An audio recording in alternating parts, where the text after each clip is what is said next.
When my grandmother turned 90 years old, her skin was softer than that of many 40-year-old women. I'm not exaggerating. It was something everyone noticed. Every time we went to the market, or when her friends visited, there was always someone who asked her the same question. What cream do you use? What's your secret? She always smiled, and she answered the same way, with the calmness and tenderness that defined her. It's not a cream. It's something I've used every afternoon for the last 30 years, and it's cheaper than any pharmacy product. At first, no one believed her. Some thought it was genetics. Others thought she said it out of humility. But those who knew her well understood that her skin wasn't the result of luck. It was the result of a habit, a small ritual she respected as if it was sacred. And today, I want to tell you exactly what it was. I will reveal which oil my grandmother used, how she applied it, why it worked so well, and what you should do if you want to have healthy, soft, and radiant skin even in old age. It doesn't matter if you are 60, 70, or 80 years old. It's never too late to start taking care of yourself. Also, stay until the end, because I will share a mistake many elderly people make. It's a mistake that, even if they use the best product in the world, ends up ruining all the benefits. And my grandmother knew this. That's why her skin stayed young until her last day. By the way, before we start, I'd love to know how old you are and from which country or city you're watching me. Leave it in the comments. I love knowing who is on the other side. Shall we begin? My grandmother's name was Carmen. She was born in a small rural village in a time when there were no miracle creams, no sunscreens, and certainly no beauty clinics. She grew up among trees, chickens, flour, and well water. Since she was a child, her skin was cared for with whatever was available. Neutral soap, soft cloths, infusions, and what today we know as natural remedies. But the surprising thing wasn't how she looked at 20 or 30. What was truly impressive was how her skin looked when she passed 70, 80, and even 90. At 75, while other women her age hid wrinkles with heavy makeup, my grandmother barely needed anything. Her face had lines, of course. No one escapes time. But her skin was something else. It was soft, clean, without dark spots, without marked dryness, without the sagging that sometimes appears at that stage. Smooth to the touch, radiant, without that dull tone we fear so much. I remember once at the fair when a woman selling fruit accidentally touched her hand and looked at her in surprise. "How old are you?" she asked. 86, she replied naturally. The woman laughed. She thought it was a joke. "That can't be. Your hands are like my daughter's." And she wasn't the only one. At every family gathering, every doctor's visit, every walk, someone always ended up talking about the same thing: her skin. It was as if she defied time, as if her body had refused to follow the rules of age. But she, with her usual humility, responded with something I'll never forget. "It's not genetics, not entirely. It's my routine. That's my medicine." And she was right, because in her family, many women her age had very different skin. Even her younger sister had deep spots, marked wrinkles, and rough skin. The difference wasn't just the body. It was the care, the consistency, the love with which she treated herself. She never needed expensive products or laboratory promises. What she used, she found in the pantry, in the natural first aid kit she had assembled over the years. And above all, she used it with a discipline we often admired. Whatever happened, she would not go to sleep without doing her little ritual, because she understood something many forget. Skin is not cared for once a month. It is cared for every day, with small gestures that, over the years, become extraordinary results. And although at that time I didn't fully understand it, now, looking back, I realized that her routine was not just physical. It was a way of loving herself, of respecting herself, of staying alive, radiant, present. My grandmother didn't trust creams with complicated names. She said if you couldn't pronounce what they contained, probably your skin wouldn't understand either. She preferred natural things, what her mother and grandmother had also used. That's why her secret was something anyone could find at home, at a neighborhood store, or at a simple herbalist shop: sweet almond oil. She used it every afternoon after washing her face. It was a small, dark glass bottle, kept away from the sun, with a dropper and a handwritten label. It had no perfume, no color, no miraculous promises, but it worked. And why did she choose that oil specifically?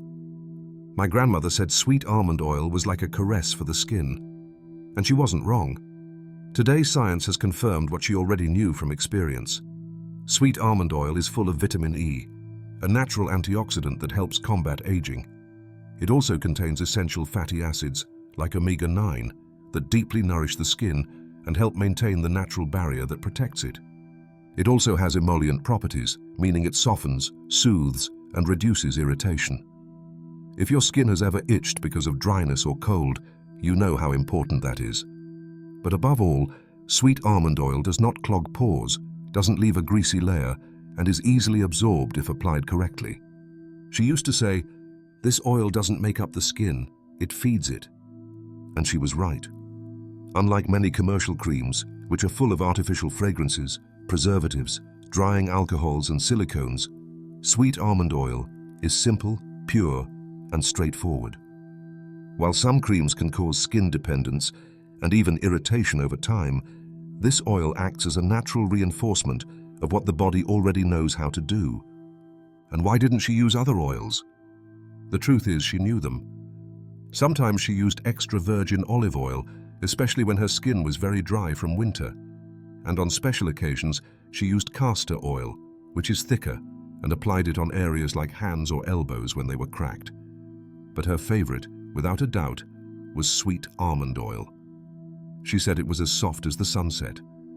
However, she didn't use just any oil. She always bought the ones in dark bottles, cold-pressed, and without mixing perfumes or additives. Purity is noticed by the smell, she said. If it smells strong or strange, it's not good. She trusted brands that didn't advertise but maintained consistent quality, and she always read the label. If it said mineral oil, liquid paraffin, or any petroleum derivative, she returned it without hesitation. If you want to try this kind of oil, my advice is the same as hers.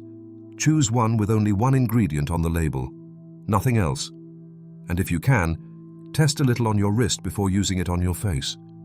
The skin there is sensitive and will help you know if it's right for you. Because in the end, it's not just about the product. It's about the care you give your skin, the respect with which you look at yourself in the mirror, and the consistency with which you repeat a gesture as simple as applying a few drops of oil with love. My grandmother did it slowly, as if each application was a tribute to her body. And maybe, just maybe, that's why it worked so well. My grandmother was a woman of habits. She had her way of doing things, her rhythm, her time. And although she lived surrounded by grandchildren, visitors, recipes, plants, and things to do, we all knew that when the afternoon came, there was something no one should interrupt. It was her moment, her ritual. Every day, after preparing a snack or taking her walk through the garden, she calmly went to the bathroom, closed the door, put on soft music, and began a routine she had repeated for decades. First, she washed her face with lukewarm water, never hot, because she said excessive heat weakened the skin. She used a gentle, neutral soap, one of those without perfume or dyes. She rubbed it between her hands, then gently applied it to her face. "Like touching a rose petal," she said. "The skin doesn't need force. It needs respect." Then she carefully rinsed and dried by patting with a small towel she used only for her face. Never rubbing, never leaving the face completely wet. Just the right amount so the skin would be receptive, ready. Then she took out her bottle of almond oil and placed it beside the mirror. She opened the dropper and put 2 or 3 drops in the palm of her hand. No more. Because according to her, with oil, less is more. She rubbed her hands gently to warm it a bit, and then applied it to her face. Always with slow, upward movements, from the chin to the cheekbones, from the nose to the temples, from the forehead toward the scalp. She did it unhurriedly, breathing deeply, looking at herself in the mirror with a small smile. The secret is in the massage, she told me. The oil helps, of course, but what activates the skin is the love with which you give it to yourself. She spent at least 5 minutes doing this, sometimes more. She didn't talk, didn't think about anything else. It was like meditation. And when she finished, she stayed still for a few moments, letting the oil absorb. She never rinsed it off, never removed it. She let it act, like someone who plants something and trusts it will bear fruit. And it wasn't just the face. She also applied it to the neck with circular movements, on her hands, which she always kept soft and free of spots, and on her elbows, especially in winter, when the skin gets rougher. Once she told me, "Your skin accompanies you all your life, but many people only remember it when it's already hurt, dry or spotted. I prefer to care for it before it asks me to." And that's what she did, day after day, without exception. It was her moment of calm, of connection, of telling her body, "Here I am, I see you, I care for you." And maybe that's why, besides the oil, her skin shone with something else, with a serenity that came from within. To anyone's eyes, the secret was the oil. And yes, of course it was important. But those who knew my grandmother up close knew that before applying it, she did something else. A step many people ignore, and that, according to her, made all the difference. "The skin is like a dry sponge," she told me while wetting a small cotton cloth. "If you don't prepare it first, nothing penetrates well." That step was the prior hydration, not with creams, tonics, or expensive products.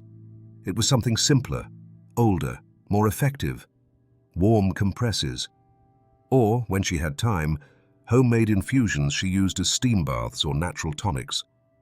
Every afternoon before the oil, she sat in front of the mirror, took a small clean towel, soaked it in lukewarm water, wrung it well, and carefully placed it on her face for a few minutes. She let it act like someone letting the body breathe. Sometimes she repeated the process 2 or 3 times. When she had time, she prepared chamomile or rosemary infusions and used that same warm water for the compresses. The reason was simple, but profound. That gentle heat helped open the pores naturally, relax the skin, release impurities, and above all, make it receptive. As if the skin, upon moistening and coming into contact with something warm, woke up, softened, became more willing to receive what came next. "The oil is food," she said, "but no one eats with their mouth closed. You have to open the skin first. That way it absorbs everything." That little gesture, that detail many might consider unnecessary, was as important to her as the oil itself. Because without preparation, no product, no matter how natural, could act as it should. And the most surprising thing was that this preparation not only benefited absorption, it also had a calming effect. I remember seeing her sitting, with the warm towel over her eyes, breathing silently, as if the day slipped off her body, as if all the fatigue disappeared with the steam. When she used infusions, she chose them according to how she felt. Chamomile to calm, rosemary to tone, lavender if she had a headache. Sometimes she even mixed some green tea with rose petals. "Each plant has its wisdom," she said. "You just have to know how to listen." She didn't need a spa, didn't need a cabin. Her bath was her sanctuary, and her routine a ceremony. And the nicest thing was, she didn't do it out of vanity. She did it out of respect, out of love, because she understood that her skin, that skin that had felt sun, wind, tears, and hugs, deserved care. That prior step, that deep moisturizing before the oil, was what prepared the ground, what turned a simple product into a real treatment. And when seeing her results, one understood why, at 90, her skin still spoke for her. There's something that always caught my attention about my grandmother. It wasn't just what she used on her skin, it was what she avoided with absolute care. And in that detail was much of her secret. She used to say, "Skin is like a very fine silk dress. If you wash it with boiling water or scrub it hard, it tears. If you put chemicals on it, it wears out.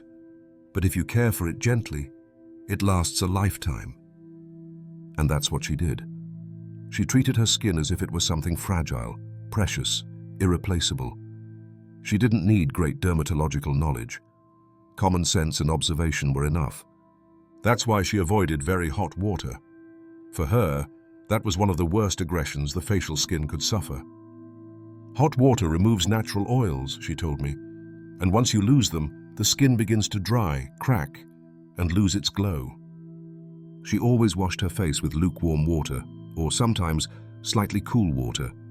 She never used water directly from the tap if it was very hot. She said it dehydrated her, especially in winter.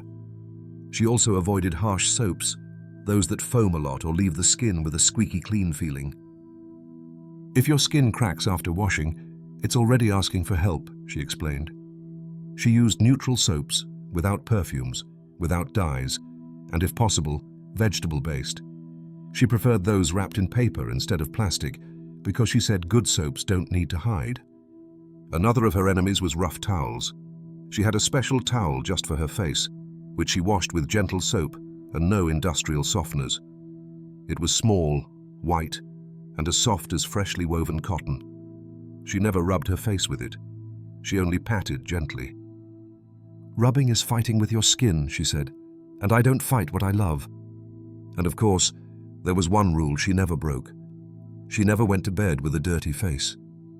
Even if she was tired, even if she'd had a long day, even if her eyes were closing, she always found the strength to wash her face before sleeping. For her, sleeping with a clean face was a form of gratitude, like closing the day with respect. "If you don't wash your face before sleeping," she said, "everything you did during the day is useless."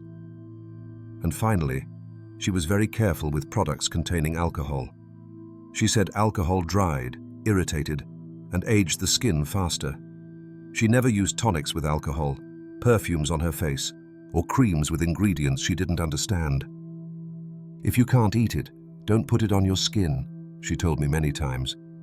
That respect for the natural, the simple, the kind, was part of her philosophy. She didn't need 10 steps of care. She just needed to know what was good for her and what was harmful. And if you looked at her carefully, you understood that her skin was not only a reflection of what she used, but of everything she left out. Because sometimes, what we avoid is more important than what we apply. My grandmother always repeated a phrase that, over the years, gained even more meaning for me. Beauty doesn't come just from the bottle, but from the soul. And she said it with conviction. Because for her, skincare didn't start in the mirror. It started with what she ate, how she lived, how she thought and felt each day. Yes, she applied her oil consistently. Yes, she had a routine she respected as if it were a ritual. But if you only looked at that, you missed half the secret. Because her lifestyle was the true silent ally that kept her skin alive and radiant. The first thing she cared about was her diet. She didn't follow any strict diet or count calories, but her plate was always full of colors, fruits, vegetables, seeds, grains. She ate carrots, apples, walnuts, avocados, spinach, grapes, lentils, fish, and often prepared infusions with ginger or turmeric. "Everything that helps your blood helps your skin," she said wisely. She also consumed healthy fats, olive oil, almonds, walnuts, and occasionally a fresh egg with a soft yolk. She knew those fats don't make you gain weight, they nourish, and she kept her skin nourished from the inside. Also, she drank water throughout the day, not large amounts at once, but constant sips. She always had a pitcher with cucumber slices or a few mint leaves. For her, water was the best moisturizer there was. But there was something else that helped her a lot: her peace of mind. My grandmother avoided stress as if it were poison. She knew worries wrinkle the soul, and also the face. She had a way of taking life calmly, with acceptance. If something went wrong, she breathed. If someone shouted at her, she smiled. If the day was difficult, she took refuge in the silence of her garden or the soft music from her radio. She said that skin reflects what one carries inside, and when the soul is at peace, the body thanks you. She slept well, went to bed early, with the window slightly open and a light blanket. She read a little before sleeping, or stayed silent watching the sky. No late TV, no shocks. "Sleeping well is like ironing your face," she said with a laugh. "A good night takes years off." And every morning, without fail, she went out for a walk outdoors. At a slow pace, unhurried, she greeted her neighbors, observed,